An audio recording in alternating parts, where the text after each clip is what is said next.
നിങ്ങൾക്കറിയാവുന്ന അല്ലെങ്കിൽ നിങ്ങൾ പഠിക്കുന്ന നമ്മുടെ closing skill, conversion skill, marketing skill, sales skill, leadership skill, money making skill, money management skill, ഇതെല്ലാം നമ്മൾ പഠിച്ചെടുക്കുന്ന സ്കില്ലാണ്, നമ്മൾ നേടിയെടുക്കുന്ന സ്കില്ലാണ് അല്ലേ. അപ്പോൾ ഈ സ്കില്ലൊക്കെ നേടണമെങ്കിൽ എന്ത് ചെയ്യണം? പഠിക്കണം. അത് പഠിക്കണമെങ്കിൽ എന്ത് ചെയ്യണം?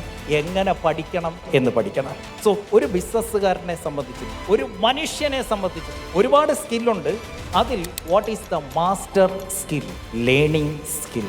ഒരു കാര്യത്തെക്കുറിച്ച് പഠിക്കാനുള്ള കഴിവാണ് സ്കില്ലുകളുടെ മാസ്റ്റർ സ്കിൽ എന്നറിയപ്പെടുന്നത്. നിങ്ങൾ എന്ത് ബിസിനസ് ചെയ്യുന്നവരായിക്കോട്ടെ, ഏത് ഇൻഡസ്ട്രിയിൽ നിൽക്കുന്നവരായിക്കോട്ടെ, എന്ത് പ്രശ്നം ജീവിതത്തിലുള്ളവരായിക്കോട്ടെ, ഇതിനെയൊക്കെ ഓവർകം ചെയ്ത് നമ്പർ 1 പൊസിഷനിലേക്ക് എത്താൻ you have to that master skill.